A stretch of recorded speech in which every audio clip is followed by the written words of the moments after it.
তিন নম্বর হলো শাবান মাসের মধ্যে একটা পবিত্র রজনী আছে। রজনীটার নাম কি? লাইলাতুন নিসফ মিন শাবান, অর্থাৎ মধ্য শাবানের রাত। এটা হাদিসের ভাষা। আমরা বলি শবে বরাত। শবে বরাত মানে কি?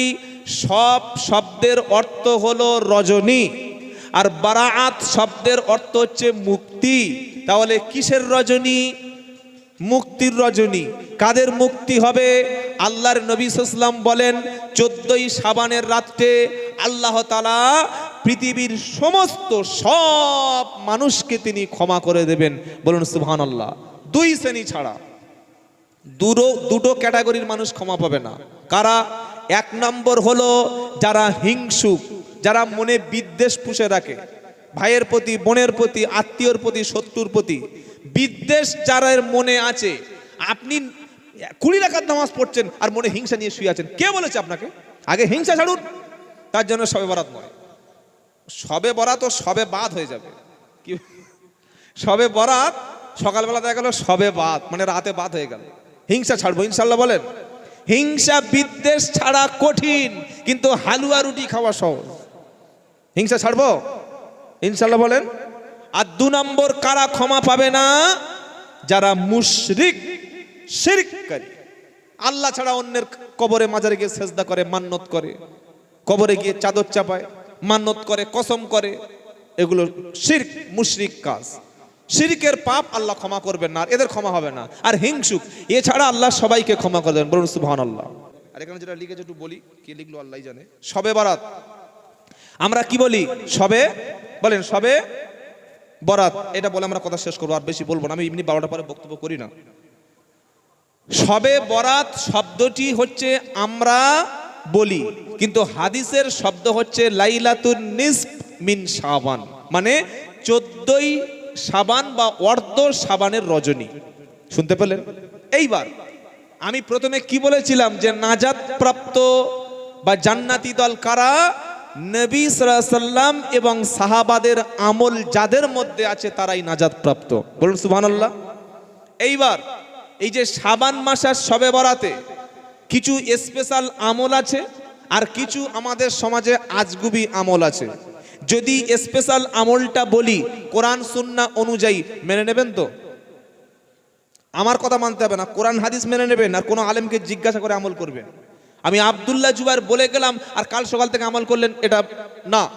আমার কথাটা আরো 5 জন আলেমের জিজ্ঞাসা করে তবে মানবেন, আন্দাজে মানার দরকার নাই। নবীর আমল শুনুন, আর আমাদের সমাজে যে ভুল আমলগুলো আছে এগুলো ছাড়ুন। 1 নম্বর কি? শাবান মাসে আল্লাহর নবী সাল্লাল্লাহু আলাইহি ওয়াসাল্লামের স্পেশাল আমল ছিল শাবান মাসে অধিক পরিমাণে বেশি নফল রোজা রাখা। বলুন সুবহানাল্লাহ।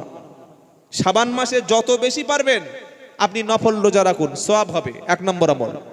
2 নম্বর হলো শাবান মাস হলো রমজানে প্রবেশ করার আগে প্রিপারেশন, প্রস্তুতি নেওয়া। আমি একটা ঘর বাঁধবো, টাকা জোগাড় করতে হবে তো, গাড়ি কিনবো, টাকা আগে থেকে অ্যাসেট করতে হবে, তবে তো ঘর বাঁধবো। তো রমজানে যাওয়ার আগে শাবান হচ্ছে প্রস্তুতি। কিভাবে প্রস্তুতি নেব? তওবা, ইস্তেগফার, বেশি করে দান সদকা, কোরআন তেলাওয়াত, নফল নামাজ, নফল রোজা, এগুলি করে আস্তে আস্তে রমজানের দিকে প্রস্তুতি নেব। মায়েরা কোরআনও বেশি তেলাওয়াত করবে, নফল নামাজ পড়বেন, তাহাজ্জুদ পড়বেন, তওবা ইস্তেগফার করবেন। এবার আসি আমল আপনি কি করবেন আর কি করবেন না, 1 মিনিটে বলে শেষ করে দিচ্ছি। আল্লাহর নবী সাল্লাল্লাহু আলাইহি ওয়াসাল্লাম যে আমল করেননি, নবীর পরে সবচাইতে বেশি সওয়াবের কাঙাল ছিল, সওয়াবের ভিখারি ছিল, এমন কোন একটা আমল এমন কি আছে যে আমল নবীর প্রয়োজন ছিল না, সাহাবাদের প্রয়োজন ছিল না, আর সেই আমল আমাদের প্রয়োজন বা সেটা আমাদের জন্য ভালো? কথা কি বোঝাতে পারিনি?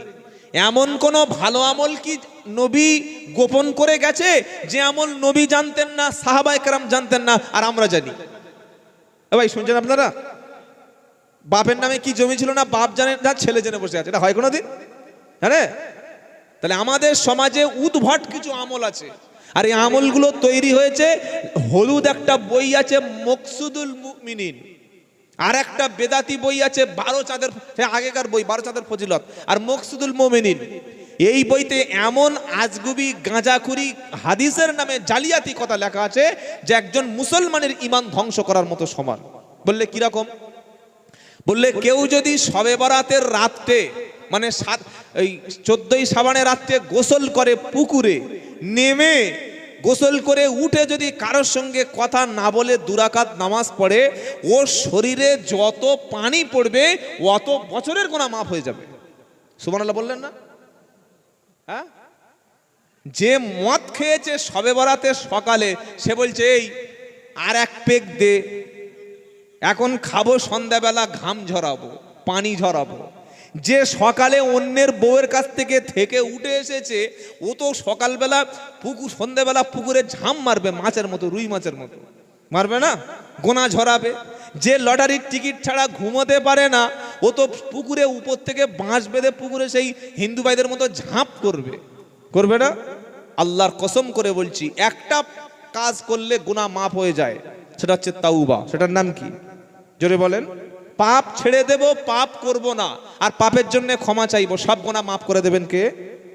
আল্লাহ। তাহলে শবে বরাতের রাত্রে বা নিসমিন শাবানে একটু আমল শুনুন। কি আমল? আপনি প্রতিদিন নফল নামাজ 2 রাকাত 4 রাকাত পড়েন, অভ্যাস আছে। আপনি যদি এটা পবিত্র রাত, মুক্তির রাত, সেই হিসাবে আপনি 2 রাকাত নফল বা 4 রাকাত বা 6 রাকাত নফল, নির্দিষ্ট কোনো নামাজ নেই, নফল নামাজ আপনার ইচ্ছা হচ্ছে 2 রাকাত নফল পড়ি, আল্লাহর কাছে ক্ষমা চাই, নফল নামাজ আপনি পড়বেন, এটা পার্সোনাল পড়বেন, জামাতবদ্ধ নয়, মসজিদে নয়। নফল নামাজের জায়গা কোথায়? বাড়ি, ঘরে, এটা সওয়াবের কাজ। কেউ যদি 2 রাকাত 4 রাকাত নফল পড়ে, কোনো নির্দিষ্ট সংখ্যা নেই, হিসাব নেই, যে আল্লাহ সবাইকে ক্ষমা করবে, আমি 2 রাকাত তাহাজ্জুদ পড়ে দোয়া করব, করতে পারবে কি পারবে না? পারবে। প্রতিদিন কেউ 5 পৃষ্ঠা 6 পৃষ্ঠায় 1 পারা, অনেক মা প্রতিদিন কোরআন তেলাওয়াত করে। তো আপনি মনে করেন আজকে একটা পবিত্র মুক্তির রাত, সেই হিসেবে আমি প্রতিদিন কোরআন তেলাওয়াত করি, আজকে একটু কোরআন তেলাওয়াত করব, নফল ইবাদত, সওয়াব হবে, অসুবিধা নাই। প্রতিদিন তাহাজ্জুদ পড়েন, আপনি একটু তাহাজ্জুদ পড়লেন, অসুবিধা নাই। কি সমস্যা আছে? এবার আসছি আরেকটা আমল, কবর জিয়ারত। কবর জিয়ারাতের একটা বেদাতি আমল আছে, অনেকে শুনলে যেন আমার গায়ে যেন ফোকসা পড়ে যায় না। ইমাম সুয়ুতি, যারা আলেম আছে জিজ্ঞাসা করুন, মোল্লা আলী কারি, ইমাম সুয়ুতি রহিমাহুমুল্লাহ, এই সমস্ত বিশ্ববিখ্যাত হানাফি ইমামগুলো, হানাফি বড় বড় মুহাক্কিক আলেম, তারা পরিষ্কার বলে গেছে, এই যে জমাতবদ্ধ হয়ে সবাই মিলে একটা মানে ট্র্যাডিশন করে 25-30 জন হই হুল্লোড় করে আর একসঙ্গে গিয়ে একদম কবরে সবাই দাঁড়িয়ে গেলাম, আর সকলে একসঙ্গে কবর জিয়ারত করতেই হবে, না করলে মাইয়েত বদদোয়া করবে, এই ধারণা সুন্নাতের খেলাফ। বলছো তাহলে কবর জিয়ারত করবো না, মানা করছেন? কখন মানা করলাম? এবার একটা হাদিস শুনুন। হাদিসটা সুনানে তিরমিজি নামক কিতাবে আছে, সুনানে তিরমিজি। শাবান মাসের 14 তারিখের রাত্রে, সেই রাত্রে আল্লাহ রসুলের থাকার পালা আয়েশা সিদ্দিকার বাড়িতে। শুনছেন আপনারা? খুব ইম্পর্টেন্ট কথা। তো রাত 12টা-1টার দিকে আয়েশা সিদ্দিক আমাদের মা উঠে দেখছেন বিছানায় রসুল করিম সাল্লাল্লাহু আলাইহি ওয়াসাল্লাম নাই। তো তার মনের মধ্যে একটু ঈর্ষা হলো বা সন্দেহ হলো যে রসুল করিম সাল্লাল্লাহু আলাইহি ওয়াসাল্লাম আমাকে রেখে আবার অন্য কোনো রুমে চলে গেল না তো। তিনি খুঁজতে খুঁজতে জান্নাতুল বাকি, মদিনার কবরস্থান চলে গেলেন, গিয়ে দেখলেন আল্লাহ রসুল পাক সাল্লাল্লাহু আলাইহি ওয়াসাল্লাম তিনি জিয়ারাত করছেন। ফিরে আসলেন রসুল আসার আগে আয়েশা সিদ্দিকা শুয়ে পড়েছেন। আল্লাহ রসুল এসেই বললেন, আয়েশা তুমি আমাকে পিছনে পিছনে ফলো করছিলে, আমি তো বুঝতে পেরেছি, তুমি কি মনে করো, এটা নবী সাল্লাল্লাহু আলাইহি ওয়াসাল্লাম বললেন ওই রাত্রে, কোন রাত্রে? 14 শাবানের রাত্রে, মানে আমরা যেটা শবে বরাত বলি। তুমি কি মনে করো যে রসুল করিম সাল্লাল্লাহু আলাইহি ওয়াসাল্লাম তোমার হক নষ্ট করে অন্য কোনো বিবির বাড়িতে গিয়ে রাত কাটাচ্ছে? এটা তুমি ভেবেছো হয়তো? না আয়েশা, তুমি কি জানো আজকে রাত্রে আল্লাহ তাআলা পৃথিবীর সব মানুষকে ক্ষমা করেন, ওই 2 শ্রেণী যেটা বললাম, ওই 2 শ্রেণী ছাড়া, হিংসুক আর মুশরিক ছাড়া। সেজন্য আমি কবর জিয়ারাত করছিলাম। এবার বলুন, আল্লাহ রসুল সাল্লাল্লাহু আলাইহি ওয়াসাল্লাম কবর যখন জিয়ারাত করতে গেছেন, নিজের কোনো স্ত্রীকে বলে গেছিলেন? বলুন, যায়নি। রসুলের আয়েশা সিদ্দিকার বাবা আব্বা আবু বকর সিদ্দিক জান্নাতি সাহাবা, তাকেও সঙ্গে নিয়ে যায়নি, ওমর ফারুককে নিয়ে যায়নি, উসমান গনিকে নিয়ে যায়নি, হযরত আলী রাদিয়াল্লাহু তাআলা আনহুকে নিয়ে যায়নি, একজন সাহাবাকে ডাকেননি। কেন? কারণ কবর জিয়ারাত এমন একটি আমল, কবর জিয়ারাত সবসময় পার্সোনাল জিয়ারাত করা সুন্নাত। কি বললাম? কবর জিয়ারাত একা একা একাকী জিয়ারাত করা, জোরে বলুন, সুন্নাত। জামাতবদ্ধ হয়ে সবাই মিলে 30-40 জন গিয়ে হাসছে, কেউ মোবাইলে করছে, কেউ ছুটছে, এমন করে হ্যাঁ, এমন করে কবরস্থানে গিয়েছে, জিব্রাইল বলছে এই এ তো ভয় দেখাতে এসছে ফেরেশতাদের, 60-70 জনকে দাঁড়িয়ে আছে। এটা সুন্নাত নয়। যদি কেউ ওই রাত্রে জিয়ারাত করার ইচ্ছা করেন, একাকী পার্সোনাল হয় মাগরিব বাদ বা এশা বাদ বা যখন হোক, যখন মন চাইবে জিয়ারাত করবেন। জিয়ারাত করার কোনো নির্দেশ নাই। ভালো করে শুনুন, হাদিসে কোনো নির্দেশ নবী দেননি। দিলে নবীর ইন্তেকালের পরে 100 বছর সাহাবারা বেঁচে ছিলেন, শেষ সাহাবা ইন্তেকাল পর্যন্ত। 100 বছর পর্যন্ত সাহাবায়ে কেরামরা এরকম 250, 300, 400 জন। আপনার উত্তর 24 পরগনায় কবর বেশি না মদিনায় কবর বেশি বলুন?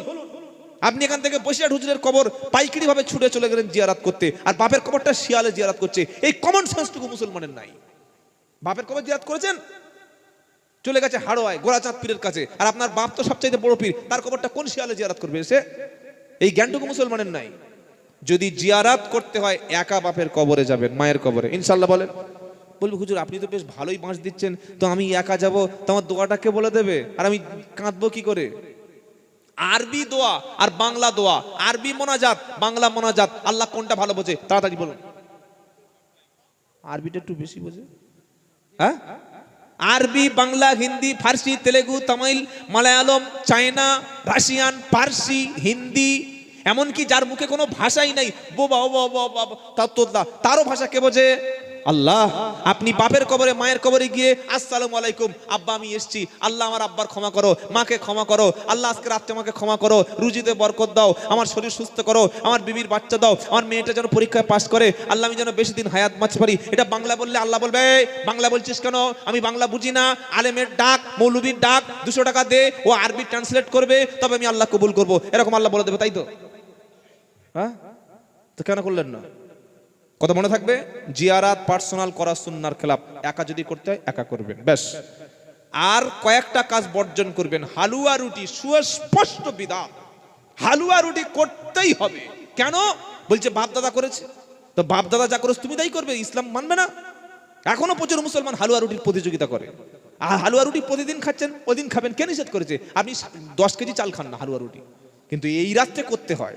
আবার কি ধারণা, এই মেয়েরা, শাশুড়ি বলছে এ মেয়েরা ঘর দাবা পরিষ্কার কর, গোবর দে, নেপে দে, স্যানিটাইজ কর, ভালো করে ডেটল দিয়ে জামা কাপড় ধো।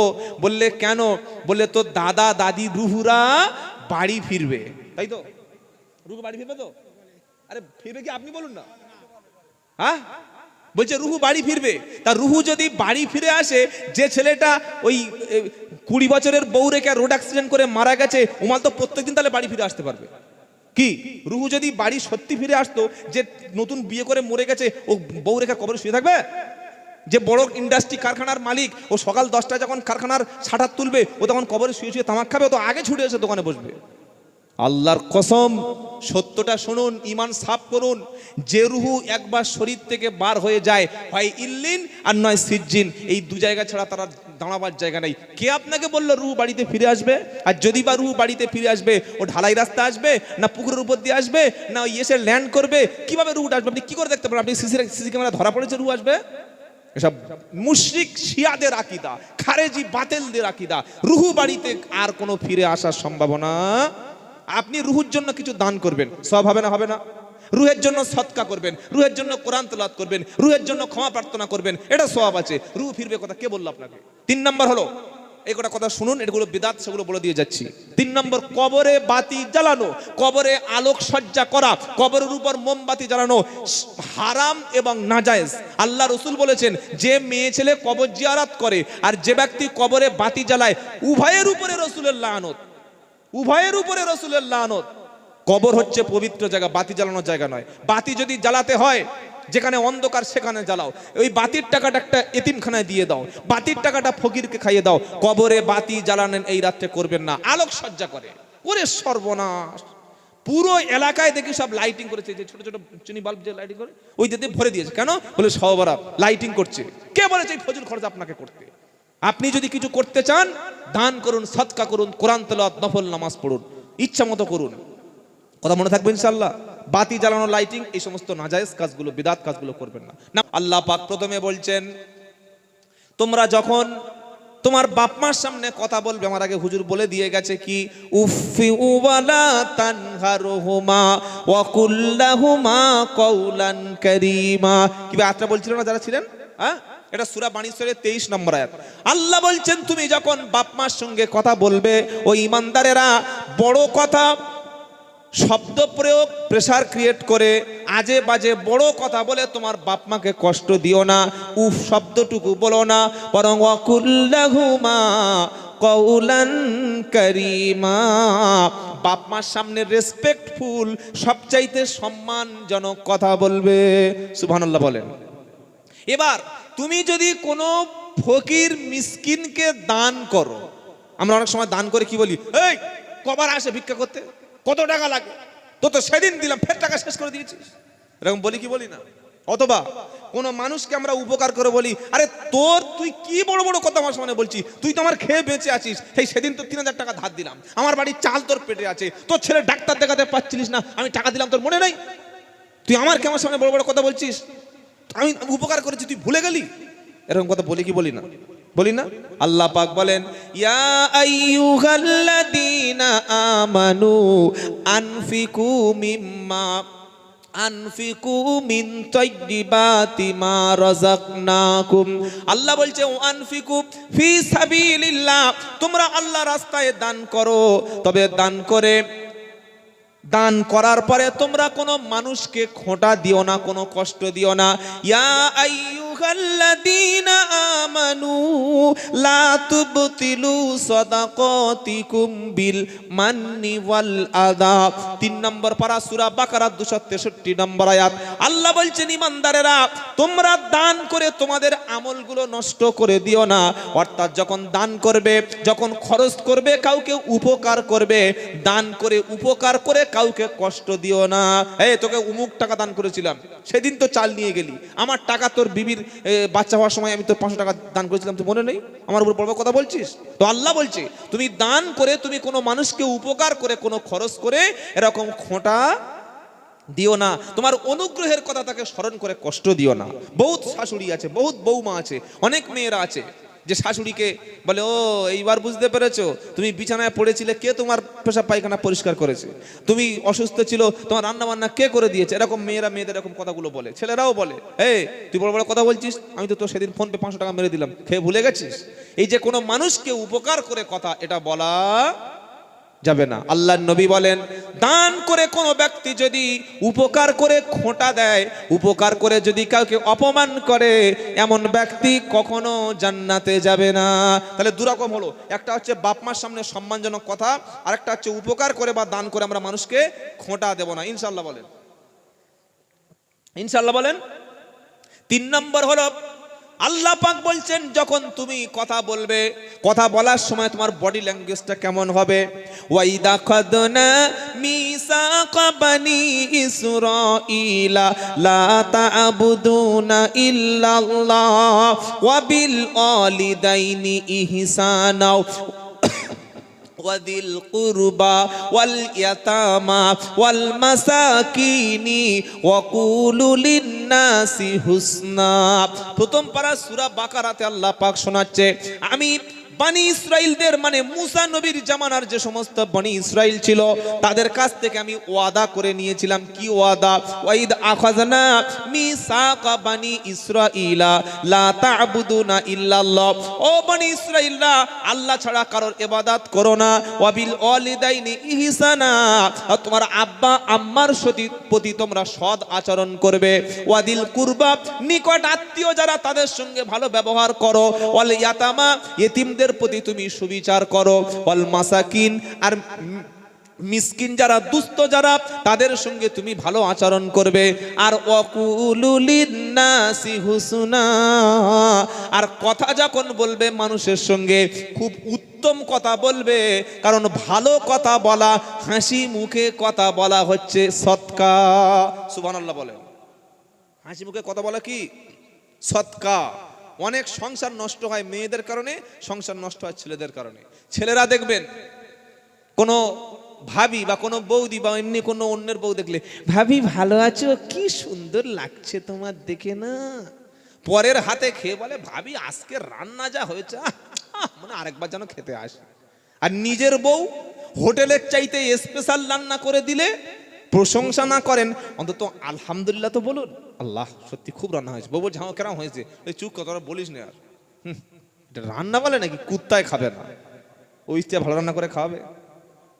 অন্য লোকের স্ত্রীর প্রশংসা করে, ভাবি তোমার তোমার মতো ভালো মেয়ে একটাও পৃথিবীর পাড়ায় নাই, পরের লোক বউর প্রশংসা করছে, কি বুঝলেন? এটা হারাম। অপরের স্ত্রীর প্রতি আপনার লোভ থাকে, আর আপনি তো পাবেন না, সে তো আপনার স্ত্রী নয়। নিজের অপরের স্ত্রী দেখলে যেমন আমরা খুশি হই, প্রশংসা করি, তার দিকে তাকিয়ে থাকি, নিজের স্ত্রীকে কোনোদিন যদি আমরা রাত্রে বলতাম বা বিছানায় শোয়ার সময়, আল্লাহ সত্যি আলহামদুলিল্লাহ, আল্লাহ আমাকে খুব সুন্দর একটা স্ত্রী দিয়েছে, তোমার মুখটা খুব সুন্দর, তোমার কথাবার্তা সুন্দর, তোমার ব্যবহারটা সুন্দর, আল্লাহ তোমার আল্লাহর পক্ষ থেকে তোমাকে আমাকে নিয়ামত হিসেবে পাঠিয়েছে, তুমি 3 ছেলের মা, এখনো তোমার যা চেহারা একদম পুরো সেই ইয়ং এর মতো লাগছে। কোনদিন বলেছেন বউকে? হ্যাঁ বলেছেন? বলেন নাই? এটা বলবেন, সংসার ভাঙবে না। আল্লাহর নবী তার স্ত্রীর প্রশংসা করছেন, আর আমরা কে ভাই? নবী খাদিজাকে বলতেন খাদিজাতুল কুবরা, ও আমার পবিত্র তাহিরা। নবী খাদিজাকে বলতেন পবিত্র সাথী। সুবহানাল্লাহ বলেন। কোন খাদিজা রাদিয়াল্লাহু তাআলা আনহা? যার বিয়ে করেছে 40 বছর আর নবীর বয়স 25। শুনছেন? নিজের বয়সের চাইতে 15 বছরের বড়। খাদিজা রাদিয়াল্লাহু তাআলা ছিলেন সিনিয়র, রাসূল কারীম সাল্লাল্লাহু আলাইহি ওয়াসাল্লাম খাদিজার জুনিয়র ছিলেন, 15 বছর ডিফারেন্স ছিলেন বয়সের। আর আগে 2 বার বিয়ে, তালাক প্রাপ্তা, 2টো স্বামী মারা গেছে, আগে 4টে বাচ্চা ছিল খাদিজার রাদিয়াল্লাহু আমাদের মা। এরকম একজন মহিলাকে আল্লাহ রাসূল বলছেন যে তুমি পবিত্র সাথী। আর 22 বছরের ছেলে 16 বছর মেয়ে, 25 বছরের ছেলে 18 বছর মেয়ে, একদম সুন্দর স্ত্রী বিয়ে করেছে।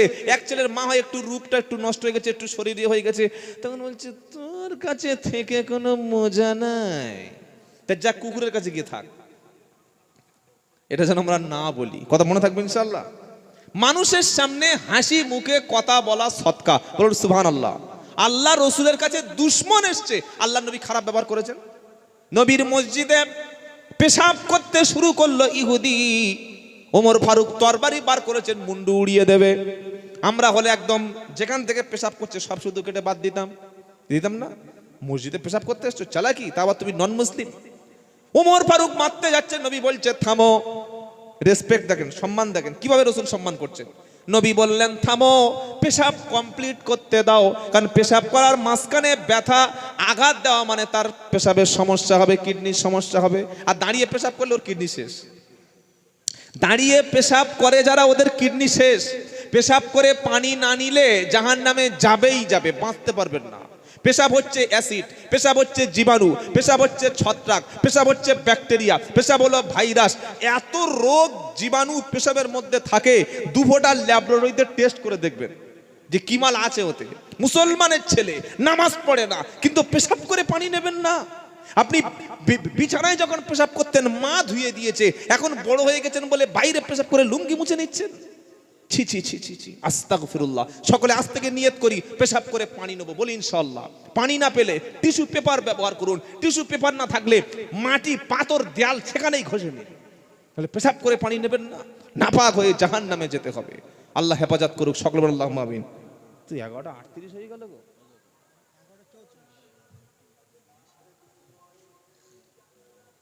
ঠিক আছে ইনশাআল্লাহ। বাবাজিরা, আল্লাহ ভাইরা, আল্লাহর নবী দেখলেন 2টি কবরে আযাব হচ্ছে। কটা বলেন? আমার দিকে কটা কবরে? এটা সাহাবা নবীকে দেখানো হয়েছে। আল্লাহর নবীজি যাচ্ছিলেন কবরের পাশ থেকে, নবীজি সাল্লাল্লাহু আলাইহি সাল্লামকে দেখানো হলো 2টি কবরে ভয়ঙ্কর আযাব হচ্ছে। নবীকে জানালো হলো হুজুর এদের আমল খুব খারাপ ছিল না, 2টি কবরে আযাব হওয়ার কারণ হলো প্রথম ব্যক্তির নামাজ ছিল, আমল ছিল, কিন্তু তার মধ্যে পেশাব করত, আর পেশাবের ছিটা তার কাপড়ে ছিটিয়ে ছিটিয়ে লাগতো, খেয়াল করতো না। মানে দাঁড়িয়ে বা বসে যখন পেশাব করে দেখবেন গাছের গোড়ায়, ঘুম থেকে উঠে গাছের গোড়ায় পেশাব করছে, ঢালাই রাস্তার উপরে, আর পাশে ছেলে মেয়ে ভাবি সব ঘুরছে, দেখাচ্ছে দেখো আমি কি একবার পেশাব শুরু করেছি। ছি ছি ছি। মুসলমান কোনো খোলা জায়গায় পেশাব করতে পারে না, হারাম। প্রত্যেকটা মুসলমানের বাড়িতে একটা করে টয়লেট থাকা জরুরি। মোদি সাহেবকে আমরা অনেক বাজে বাজে কথা বলি, তিনি কিচ্ছু করে নাই, একটাই ভালো কাজ করেছেন মোদি সাহেব, এটা লিখে রাখুন। অনেকে বলবে মনে হচ্ছে বিজেপির এজেন্ট, না ভাই, ভালোকে ভালো, আমার দুশ্মন হলো ভালোকে ভালো বলবো না? তাহলে তো আমি মানুষ কিসের? অন্তত প্রত্যেকের বাড়ি একটা করে টয়লেটের ব্যবস্থা করে দিতে পেরেছে। এটা তো 1400 বছর আগে মুহাম্মদ সাল্লাল্লাহু বলে গেছে, বাড়িতে তোমরা পরিষ্কার পরিচ্ছন্ন পায়খানা করো। আগে পায়খানা করলে বাগানে ছুটে যেত, আর এখন ডাইরেক্ট ঘরের মধ্যে চলে আসছে। কি বুঝলেন? কিছু না, বাড়িতে পায়খানা থাকবে, আর পায়খানা বাথরুমের পাশে। এটা যুবকদের জন্য নসিহত করছি যারা বিবাহিত, আপনার বাথরুম বা আপনার টয়লেটের পাশে যেন গোসলখানা থাকে। উপরে ছাদ না থাকুক, উপরে ত্রিপল দিয়ে হলেও 3 ইঞ্চি ইট গেঁথে অন্তত আপনার স্ত্রীকে, আপনার বাড়ির মেয়েটাকে, বাড়ির বোনটাকে পরপুরুষের সামনে খোলা শানে, খোলা পুকুরে গোসল করতে দেবেন না। এটা হারাম। এর চাইতে দায়ুস আর পৃথিবীতে একটাও হতে পারে না। আপনি বিশাল বিল্ডিং করেছেন, পিছনে একটা বাথরুম করুন, গোসলখানার ব্যবস্থা করুন। প্রয়োজনে আপনি আপনার স্ত্রীর পানি তুলে এনে দেবেন, স্ত্রীকে পুকুরে নেমে গোসল করতে দেবেন না। এটা হারাম। কেন হারাম? স্ত্রী যখন একটা পুকুরে নেমে গোসল করে, শানে গোসল করে, খোলা কলে গোসল করে, পাড়ার ছেলেরা কি করে তখন দেখে আর দরুদ শরীফ পড়ে, তাই তো নাকি? হ্যাঁ, দেখে তখন সুবহানাল্লাহ আলহামদুলিল্লাহ পড়ে, তখন ভাবে যে সালা কি চেহারা। এই বলল মানে আপনি স্বামী দায়ুস হয়ে গেলেন। কথা মনে থাকবে ইনশাআল্লাহ, কথা মনে থাকবে ইনশাআল্লাহ। ইসলাম সমস্ত সিস্টেম ইসলাম করে দিয়ে গেছে।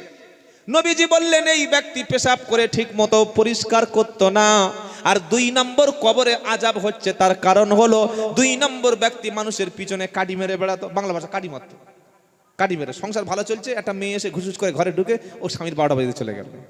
2 ভাই মিল আছে, এমন কথা বললো, দুজনে ঝগড়া লেগে গেল। এরকম লোক ভালো লোক আছে না? নাই? আছে না? সংসারে অশান্তি, আগুন জ্বালানো। এরা হচ্ছে দুমুখো লোক। কি লোক বলেন? দুমুখো। এরা জান্নাতে যাবে না, যারা মানুষের সংসার নষ্ট করে, মানুষের কাটি মেরে বেড়ায়, মানুষের পিছনে নিন্দা করে, পিছনে নিন্দা করে, সামনেও নিন্দা করে। এরকম লোক আছে। এদেরকে আল্লাহ কি বলছেন? ওয়াইলুল লিকুল্লি হুমাযাতিল লুমাযা আল্লাযী জামাআ মালা ওয়া আদ্দাদা। সামনে পিছনে যারা নিন্দা করে, আর মাল শুধু খালি জমা করে, আর মাল শুধু খালি কাউন্ট করে, ঘন ঘন বই আপডেট করে, আর বলে এ মাসে 1 লাখ, সামনে মাসে কত হবে, খালি টাকার অ্যামাউন্টটা গোনায়, বেশি ইনকাম করার চেষ্টা করে হারাম ভাবে। আল্লাহ বলছে এদের ঠিকানা জাহান্নাম। তাহলে 2টো কবরে আযাবের কারণ কি? বড় অপরাধ নয়। একজন পেশাব থেকে পরিষ্কার থাকতো না, আর একজন ব্যক্তি গীবত, পরনিন্দা, মানুষের সংসার ভাঙা, লোকের সংসারে নাক গলানো। প্রচুর মানুষ আছে কোনো কাজ নাই, গিয়ে অন্য লোকের বাড়ি বসে আছে, তার সংসারে কি হচ্ছে এগুলো ভাবছে, তা কার মেয়ে কোথায় যাচ্ছে, কার বউ কি করছে, এই নিয়ে চিন্তা করতে করতে এমন বাঁশ দিয়ে চলে গেল, সংসার ভেঙে গেল। এজন্য আমার স্ত্রীকে আমি বাড়িতে বলে রাখি যে আমি যখন বাড়ি থাকবো না, বেটা ছেলে দূরের কথা, কোনো নারীকে তুমি বাড়ি ঢুকতে দেবে না। কি বলছি বুঝতে পারছেন না? আমি আজকে কিন্তু খুব একটা অন্য বক্তব্য, সামাজিক বক্তব্যগুলো আমি করার চেষ্টা করছি, ভালো করে শুনুন। আপনি বাড়িতে নেই, আপনার স্ত্রীর কাছে একজন এসে বলছে হ্যাঁ গো, তো আমার জীবনে ঘটেছে, একজন এসে বলছে হ্যাঁ গো তোমার স্বামী তো প্রচুর মাল কামায়, তোমার কত দেয়? বলছে না, উনি অনেক আরো বিভিন্ন খরচ আছে, অনেক মাদ্রাসা দিকে করতে হয়। বলছে তোমার হাতে টাকা দেয় না? বলছে মানে ঝামেলা পাকাতে এসছে বাড়িতে। আমি বুঝে সেই দিন ওকে বলেছি, আমি বেঁচে থাকা অবস্থায় তুমি বেটা ছেলে বাড়িতে আসতেও কারোর অনুমতি নেই, কেউ আসেও না, তবে আমি না থাকলে কোনো মেয়ে ছেলেকে বাড়িতে আসতে দেবে না। গেটে দেখা হলো সালাম আলাইকুম, বাড়ি নাই, ব্যাস গেট আউট, চাও পরে আসবে, ফোন নাম্বার দিয়ে কথা বলে নেবে আমার সাথে। কোনো মেয়েকে বাড়িতে ঢুকতে দেবে না। কেন? একটা মেয়ে ছেলে একটা বাড়িতে সুখে থাকলে ও ঠিক কাটি মারবে, ভাইরাস, আর এটা অ্যান্টিভাইরাস আপনাকে হতে হবে। এখানে আছে নাকি? তাহলে আর মেয়েরা সমাজে জলসা চাঁদা দেবে না, গাল দেবে। আল্লাহ হেফাজত করুক, সকল আল্লাহুম্মা আমিন। তাহলে কোরআন কি বলে দিল খুব ভালো করে লক্ষ্য করুন। কোরআন দ্বিতীয় গাইডলাইন দিচ্ছে ওয়াকুলু লিন্নাসি হুসনা, তুমি হাসি মুখে ভালো ভালো কথা বলো। হাসি মুখে কথা বলা এটাও হচ্ছে ইবাদত। সুবহানাল্লাহ বলুন। 3 নম্বর কোরআন বলল, কেউ যদি তোমার গায়ের উপরে পায়ের উপরে পা তুলে দিয়ে ঝগড়া করে, ওয়া ইবাদুর রহমানিল্লাযীনা ইয়ামশুনা আলাল আরদি হাওনা ওয়া ইযা খাতাবাহুমুল জাহিলুনা ক্বালু সালামা। সূরা ফুরকান 19 নম্বর পারা 4 নম্বর পৃষ্ঠা 6 নম্বর লাইনে 64 নম্বর আয়াত। আল্লাহ বলছেন আমার জমিনে কিছু এমন আমার খাস বান্দা আছে যারা অত্যন্ত ভদ্র, যারা শান্তভাবে জমিনে চলাফেরা করে, মাথা গরম করে না, কারোর উপরে প্রতিশোধ নেয় না, ঠান্ডাভাবে জমিনে চলাচলা করে, আমার ইমানদাররা ঝগড়াটে হয় না, ভদ্র হয়, নম্র হয়, অনেকটা সৎ আচরণ তারা করে। আর কোনো মূর্খ, কোনো ঝগড়াটে ব্যক্তি যদি তোমার সামনে এসে কোনোদিন তর্কে লিপ্ত হয়, ঝামেলায় জড়িয়ে যায়, তোমার সঙ্গে নানান রকম উস্কানিমূলক কথা বলে, কোরআন বলছে ওয়া ইদা খাতাবাহুমুল জাহিলুনা ক্বালু সালামা। কোন মূর্খ যদি তোমার সঙ্গে তর্কে লিপ্ত হয়, ঝগড়ায় লিপ্ত হয়, তুমি সালাম জানিয়ে সেখান থেকে চলে এসো, সেখানে কথা বলো না। কথা মনে থাকবে ইনশাআল্লাহ।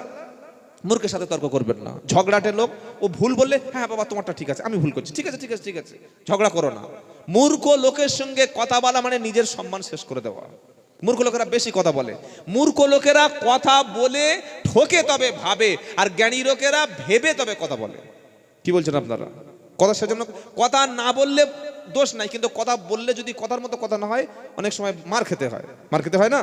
আপনি চুপ আছেন, যে ব্যক্তি চুপ থাকলো সে নিরাপদ, যে চুপ থাকলো সে নাজাত পেয়ে গেল। নবীর হাদিস রয়েছে, যে চুপ থাকলো কি হ্যাঁ সে নাজাত পেয়ে গেল। কিন্তু আপনি কথা বললে হিসাব করে বলতে হবে। তাহলে আমরা কোনো মূর্খ, কোনো জাহিল, কোনো অজ্ঞ, ট্রেনে উঠেছেন, খুব ভালো করে শুনুন, বর্তমান পরিস্থিতিতে ট্রেনে উঠেছেন, বাসে উঠেছেন, আপনার মুখে দাঁড়িয়ে আছে, মাথায় একটা টুপি আছে আর বিবির বোরকা আছে, আর পাশে ছেলেটা বলছে সালা দেখেছিস ত্রিপল পড়া মাল যাচ্ছে, দেখেছিস চাচার পুরো তালিবান জঙ্গি, এরকম কিছু ছেলে আছে। সবাই নয়, নিশ্চয়ই আমাদের পশ্চিম বাংলায় বেশিরভাগ হিন্দুরা ভালো, বেশিরভাগ অমুসলিম ভালো, তাহলে আপনি বাঁচতেই পারতেন না। কি ভাই ঠিক বলছি না ভুল বলছি? তারা আমাদের সঙ্গে ভালোবাসা, সম্প্রীতি, সৌহার্দ্য চায়, কিন্তু এমন কিছু সাম্প্রদায়িক বিষপাপ রয়েছে যারা ঝামেলা পাকায়। এই সব ধর্মেও দু চারটে মাল এরকম আছে। তো আপনার মাথা গরম করে দিল, আপনি বলছেন হ্যাঁ আমি নবীর সুন্নাত পড়েছি, আমার বিবি দাড়ি পরে টুপি পাড়ি পরে করেছে, হিজাব, তোমার কথা বলবি, মেয়ের একটা থাপ্পড় মেরেছে। না, মাথা গরম করো না, মাথা গরম করো না। তারা চাইছে অশান্তি পাকাতে, তারা চাইছে তোমাকে জঙ্গি বানাতে, তারা চাইছে তোমাকে জেহাদি প্রমাণ করতে, তারা চাইছে বোরকার মধ্যে যে অস্ত্র থাকে এটা প্রমাণ করতে, তারা চাইছে তুমি টুপিদারি মানে তুমি জঙ্গি, তুমি জেহাদি, তুমি মৌলবাদী, তুমি দেশদ্রোহী, তুমি হিন্দু বিদ্বেষী, এটা প্রমাণ করতে চাইছে। মাথা ঠান্ডা করো, বলছে বলুক, একটা মারলেও চুপ থাকো ভাই। কি বলছে মনে থাকবে ইনশাআল্লাহ? আমার কথাটা কি বুঝতে অসুবিধা হচ্ছে কি? এরকম পরিস্থিতি সাবধানে থাকবেন, কথা বলার দরকার নাই। হ্যাঁ, কথা সাবধানে বলতে হবে। এমন পরিস্থিতি আজকের বাংলায় তৈরি করা হচ্ছে, মাথায় টুপি দিয়ে অমুসলিমকে, হিন্দুকে মুসলিম সাজিয়ে মুসলমানদের বদনাম করছে। এই এক সপ্তাহে কলকাতার নিউ টাউনে যে বিশ্ব বাংলা গেট আছে না, বিশ্ব বাংলা গেট আর বাংলা চ্যানেল, আমি একটু আগে বলছিলাম, একজন অমুসলিম হিন্দুকে মাথায় টুপি পরিয়ে আর তাকে দিয়ে হিন্দুদের বিরুদ্ধে গালাগালি করাচ্ছে। কি বলছি কথা বুঝতে পারছেন না? হিন্দুকে, একজন সাধারণ হিন্দুকে টাকা দিয়ে মাথায় টুপি পরিয়ে, পাঞ্জাবি পরিয়ে হিন্দুদের বিরুদ্ধে গালি দিচ্ছে। মিডিয়া বলছে দেখেছো পশ্চিমবাংলা মুসলমানরা কিরকম হিন্দুদের গালি দিচ্ছে। এই হচ্ছে পরিস্থিতি, কতটা সাবধানে থাকতে হবে। বোরকা দেখলে, আমি আব্দুল্লাহ জুবাইর কথাটা বলছি, নোট করুন, সামনে আরো কঠিন দিন আমাদের চ্যালেঞ্জের মোকাবেলা করতে হবে। কোন এলাকায়, কোন সুপার মানে মার্কেটে, কোন শপিং মলে, কোন কমপ্লেক্সে, কোন বাজারে, কোন গ্যাদারিং এ যদি দেখেন বোরকা পরে কোনো অস্ত্র নিয়ে ঘুরছে, বোরকা পরে কোনো সমাজ বিরোধী কাজ করছে, আগে তার আইডেন্টিটি চেক করুন, তার আধার কার্ডটা দেখুন। কারণ বোরকাটা 500 টাকা দাম, একজন হিন্দুকেও যদি বোরকা পরে দেন, আপনি কি করে বুঝবেন না যে সে হিন্দু না মুসলমান? উপায় আছে? এই তো নদিয়া শান্তিপুরে 50টা সরস্বতী মূর্তি, হিন্দুদের মূর্তি ভাঙা মুসলমানদের জন্য অপরাধ, হিন্দুদের মূর্তিকে গালি দেওয়া মুসলমানদের জন্য গুনাহ। কোন মন্দিরের সামনে ঠাট্টা বিদ্রুপ করা ইসলাম নিষেধ করেছে। সূরা আনাম 108 নম্বর আয়াত, ওয়ালা তাসুবুল্লাযিনা ইয়াদউনা মিন দুনিল্লাহ। আল্লাহ বলছে শোনো, অমুসলিম যদি কেউ তোমাদের দেবদেবীকে গালিগালাজ করে, তুমি যদি কোনো অমুসলিমের দেবদেবীকে দেখে গালিগালাজ করো না, অশালীন মন্তব্য করো না, কারণ তারাও তোমার আল্লাহর বিরুদ্ধে, রাসূলের বিরুদ্ধে গালি দেবে। কোন মুসলমান তো কাজ করবে না। শান্তিপুরে নদিয়ার 50টার বেশি সরস্বতী ঠাকুর মূর্তি ভেঙে দেওয়া হলো। দুজন ছেলে, ভাগ্য ভালো ছিল, দুটো সিসি ক্যামেরা লাগানো ছিল, দেখা গেল দুটো হিন্দুই এই কাজ করেছে। তারা প্রকৃত হিন্দু না, অমানুষ, দেশদ্রোহী সম্প্রদায়। আমি তো বলেছি হিন্দুরা খারাপ নয়, সব হিন্দুরা খারাপ ভাববেন না, তারা আমাদের বন্ধু, তারা আমাদের ভাই। তাহলে এই কাজটা বাংলায় প্রতিনিয়ত করতে চলেছে। আমাদের যুবকদের অত্যন্ত সজাগ থাকতে হবে। বোরকা পরে কেউ আসলে, আর আপনি মনে করছেন ও যে সে একদম বিশাল বড় পরেশগার, কনেতা, সলিহা, জান্নাতি, ও ভাববেন ও টেররিস্ট হতে পারে। পার্কে গার্লফ্রেন্ডকে নিয়ে ঘুরতে গেছে বোরকায়, কোন চুলকুনিতে গেছো তুমি? তুমি তো জেনা করতে গেছো। তুমি তোমার গার্লফ্রেন্ডকে বোরকা পরিয়ে নিয়ে গেছো, পরের বউকে নিয়ে যাচ্ছে দীঘায় বেড়াতে, রাস্তায় বোরকা। লোক মনে করছে যেন হজে যাচ্ছে, কিন্তু ওখানে গিয়ে যে কি হাজার কাজ করবে ওখানে গেলে বুঝতে পারবে। ওখানে গিয়ে জাইয়া পরে পুকুরে ঝাঁপ মারছে নদীতে। কি ভুল কথা বলছি? পরের বউকে নিয়ে গার্লফ্রেন্ড সাজিয়ে বোরকা পরে রেস্টুরেন্টে খাবার খাচ্ছে, কিন্তু হারামি কাজ করছে, নোংরামি কাজ করছে। এজন্য ইসলাম বলছে তুমি তোমার সঙ্গে কেউ ঝগড়া করতে আসলে কলু সালামা, আসসালামু আলাইকুম, ভাই সময় নাই, আমি ঝগড়া করতে পারবো না, এটা বলবেন ইনশাআল্লাহ। 4 নম্বর গাইডলাইন। 5 নম্বর কোরআন বলে দিল তুমি যখন কাউকে কথা বলবে আগে সালাম দাও। ইয়া আইয়ুহাল্লাযীনা আমানু লা তাদখুলু বুয়ুতান গায়রা বুয়ুতিকুম হাত্তা তাস্তানিসু ওয়া তুসাল্লিমু আলা আহলিহা। সূরা নূর 18 নম্বর পারা 12 নম্বর পৃষ্ঠায় 1 নম্বর লাইনের 27 নম্বর আয়াত। আল্লাহ বলছে রে ঈমানদার, তুমি কোনো বাড়ির মধ্যে প্রবেশ করো না, কোনো ঘরের মধ্যে যাবে না। তোমার বাড়ি ছাড়া অন্য কোনো বাড়িতে যদি প্রবেশ করতে হয়, ঢুকতে হয়, আগে গেটের বাইরে থেকে তুমি সালাম দাও। আসসালামু আলাইকুম জলিল ভাই, আসসালামু আলাইকুম শামীম ভাই, আসসালামু আলাইকুম মইদুল ভাই, কিংবা ভাড়া ভাই, কিংবা খালু বা মামা, যে কোনো একটা নাম ধরে সম্বোধন করার আগে আগে তুমি সালাম দেবে। সালাম দেওয়ার পরে অনুমতি চাইবে, আর অনুমতি চাইলে সে যদি তোমার অনুমতি দেয় তবেই তুমি ঘরে প্রবেশ করবে। দেখা হলে আগে তুমি সালাম দাও। সালামের প্রচলন করবো ইনশাআল্লাহ, বলেন বলেন ইনশাআল্লাহ। বিবিকে সালাম দাও, বাচ্চাকে সালাম দাও, বাপকে সালাম দেবে, মাকে সালাম দেবে, ভাইকে সালাম দেবে, যার সাথে তোমার ঝগড়া। ইসলাম বলছে 3 দিনের বেশি যেন তুমি কথা বন্ধ রেখো না। ঝগড়া হয়ে গেছে, তুমি গায়ের রক্ত গরম হয়ে গেছিল, অনেক বড় বড় কথা বলেছো, 3 দিন 4 দিন হয়ে গেছে, একদিন মনে পড়েছে আমি ওকে তো বড় কথা নিজেই বলেছিলাম।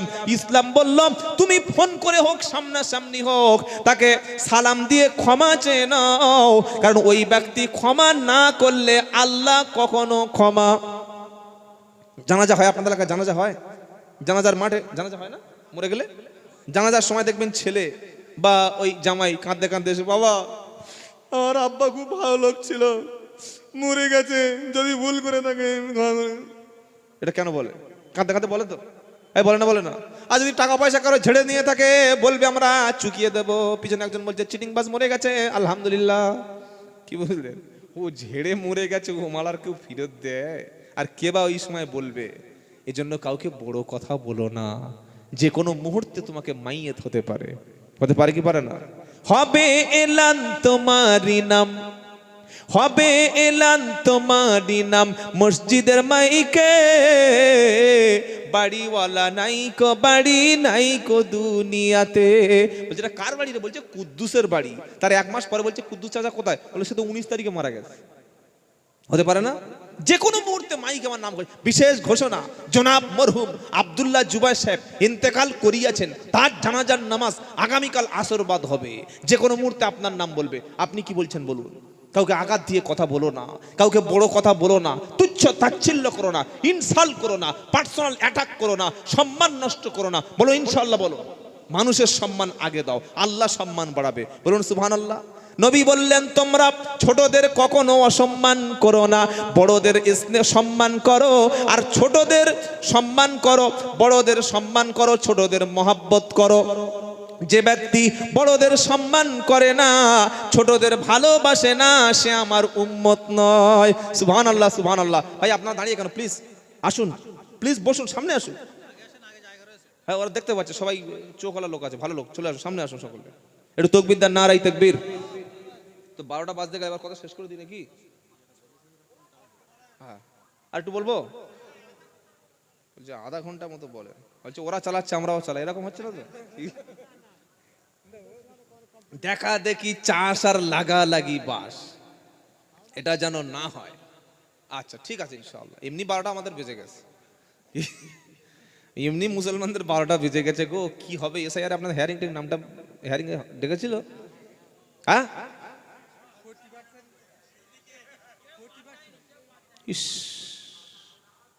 আল্লাহু আকবার। 2 ছেলের বাপ বলছে 6 ছেলে। হ্যাঁ, জন্ম দিয়েছে দুটো বাচ্চা হলে তো হসপিটাল এমনি পেট কেটে দেবে। দুটো বাচ্চা হলে লাইজেশন, অটোমেটিক বাচ্চার ঘর কেটে তুলে দিচ্ছে। এখন হসপিটালের সিস্টেম হয়ে গেছে, অঘোষিত যুদ্ধ শুরু হয়ে গেছে। দুটো বাচ্চা হলে পেট কেটে নাড়ি কেটে বাদ দাও, আর বলছে 6 ছেলের বাপ। হ্যাঁ, তো মোদি তো 6 ভাই বোন, জানেন না? আমাদের সম্মানীয় প্রাইম মিনিস্টার অফ ইন্ডিয়া 6 ভাই বোন। রবীন্দ্রনাথ ঠাকুর নাম শুনেছেন? বিখ্যাত বিশ্বগুরু, বিশ্বকবি, 14 ভাই বোন। রবীন্দ্রনাথ ঠাকুর বাপের 14 নম্বর সন্তান। তারপরে মুখে দাড়ি, হাঁটুর নিচে পাঞ্জাবি, ফের বাঙালি। বেঁচে থাকলে তাকেও হেয়ারিং এ ডাকতো। কি বলছেন বলুন? ভারতবর্ষের সংবিধান প্রণেতা ডাক্তার বি.আর. আম্বেদকর, বাবা সাহেব, তারাও 14 ভাই বোন ছিল। আপনি কি বলছেন বলুন? আমাদের নেতাজি সুভাষচন্দ্র বোস আজাদ হিন্দ ফৌজ বাহিনী গঠন করেছিলেন। স্বাধীনতার জন্য তিনি রক্ত জীবন দিয়ে বলেছিলেন, তোমরা আমার রক্ত দাও, আমি তোমাদের স্বাধীনতা দেব। নেতাজি সুভাষচন্দ্র বোস 14 ভাই বোন। কি বলছেন বলুন? সাহিত্য সম্রাট কি নাম? বঙ্কিমচন্দ্র চট্টোপাধ্যায় 10 ভাই বোন ছিল। শ্রীকৃষ্ণ পরমহংসদেব 6 ভাই বোন ছিল। অশোক সিংহল 9 ভাই বোন। লালকৃষ্ণ আদবানি 7 ভাই বোন। আর যত দোষ খালি মোল্লার বাচ্চারা। বলছে 4টে বেকারের 64টা ছেলে পুলে। কে বলেছে এরকম বাজে কথাবার্তা? এক সময় ছিল মুসলিম কি হিন্দু সবার বেশি বাচ্চা কাচ্চা হতো।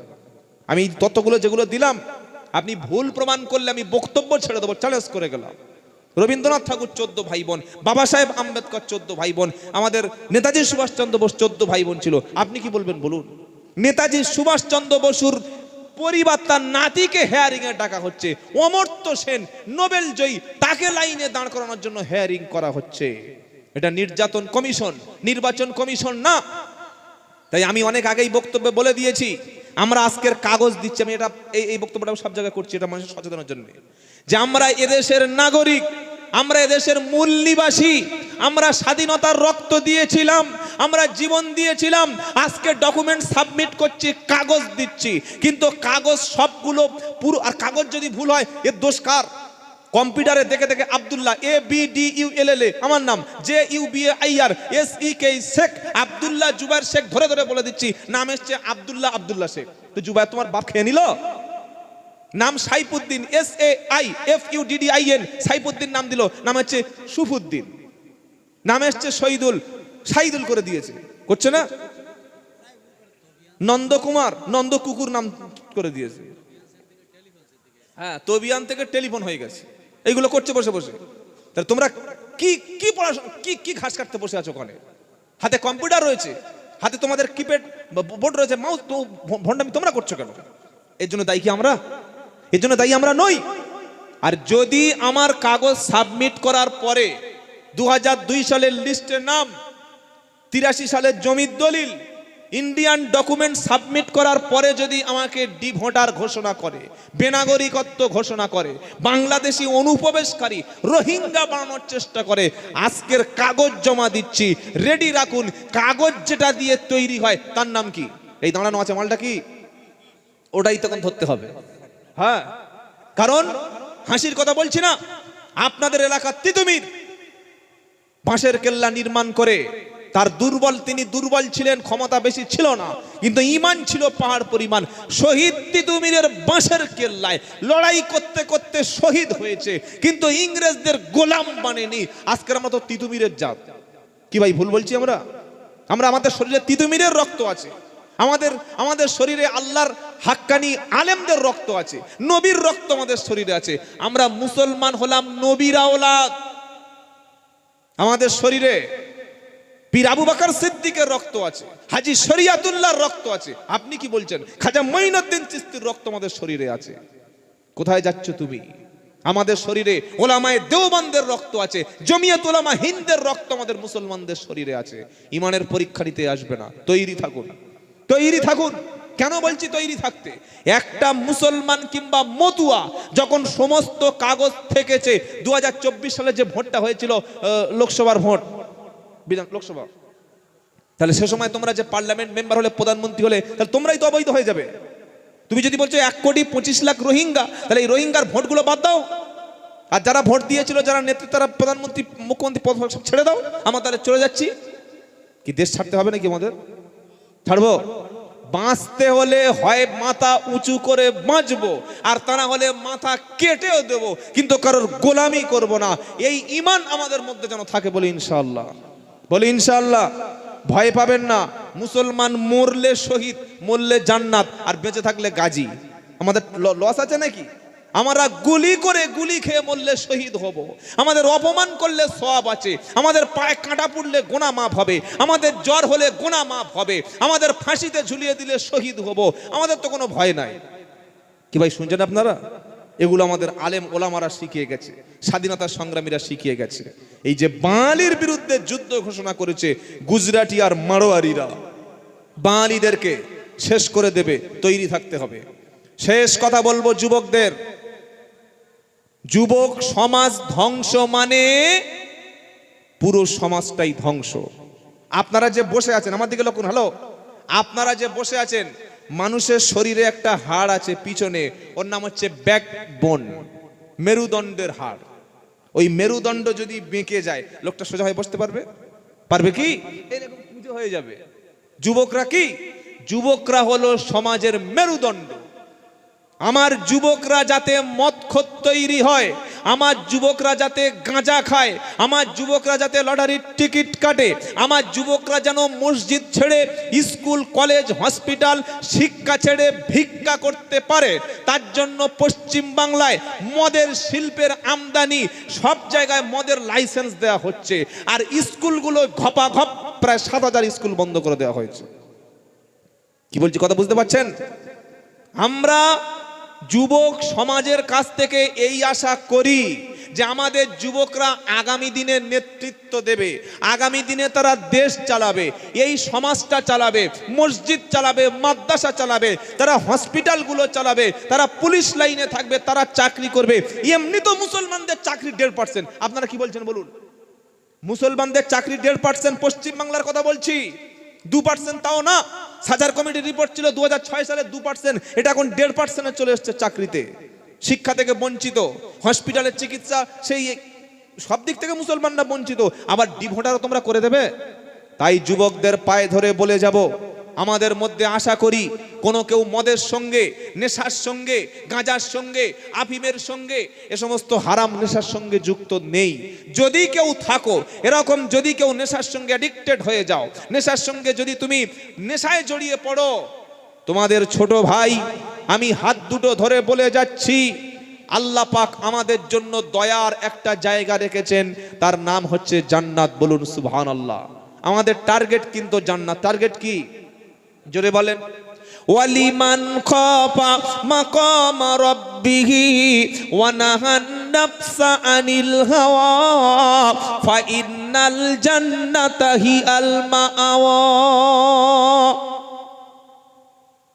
সূরা নাজিয়াতের 39 নম্বর আয়াতে আল্লাহ বলছেন, যে ব্যক্তির মনের মধ্যে এমন ভয় তৈরি হয়ে গেছে, ভয়টা কি?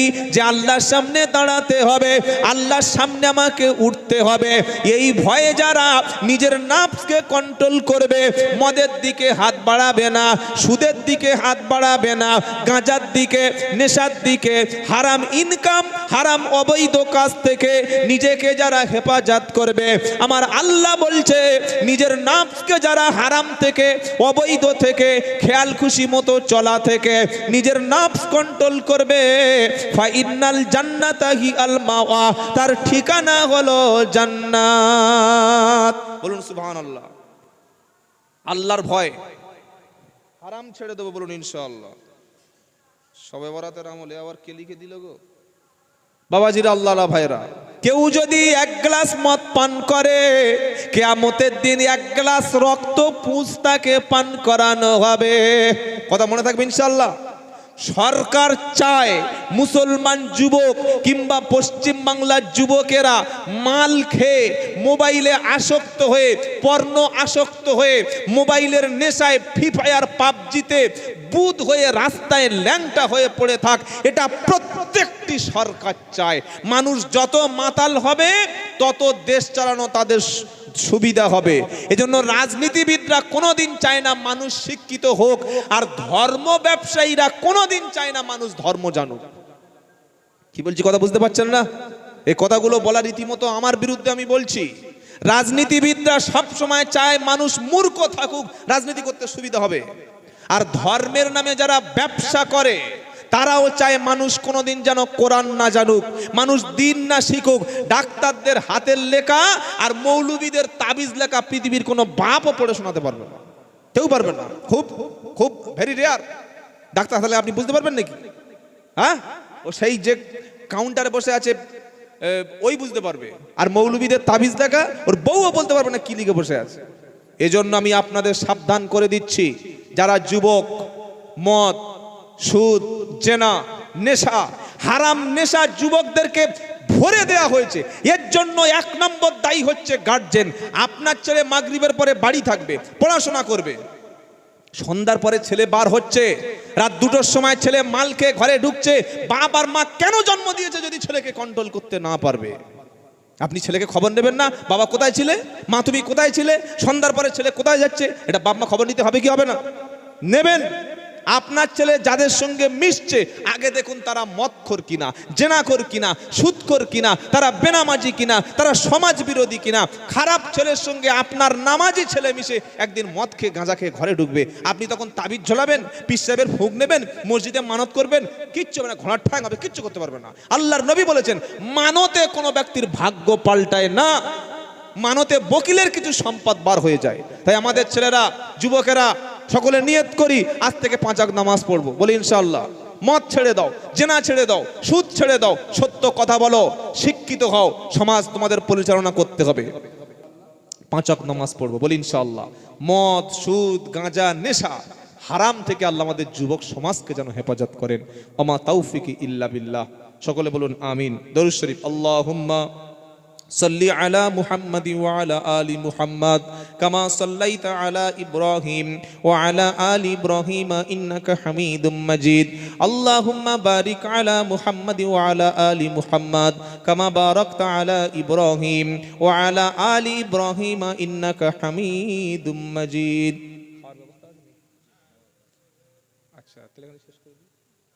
اللهم آمين ربنا ظلمنا أنفسنا وإن لم تغفر لنا وترحمنا لنكونن من الخاسرين রব্বুল আলামিন, আমরা সকলে পাপী। পবিত্র শাবান মাসে আপনার দেওয়া ক্ষমা ঘোষণা করার মাসে 2টি করে হাত তুলেছি আল্লাহ। আল্লাহ আমাদের পাপগুলি সব তো তুমি দেখেছো। আমরা মদ খেয়েছি তুমি দেখেছো, সুদ খেয়েছি দেখেছো, জেনা করেছি তুমি দেখেছো আল্লাহ, নামাজ কাজা করে বাড়িতে শুয়েছিলাম সেও তুমি দেখেছো। রব্বুল আলামিন, আমাদের জীবনের সমস্ত গুনাহগুলি দয়া করে তুমি ক্ষমা করে দাও। সন্ধ্যা থেকে ওলামায়ে কেরাম কথা বলেছে, আমরা কোরআন শুনে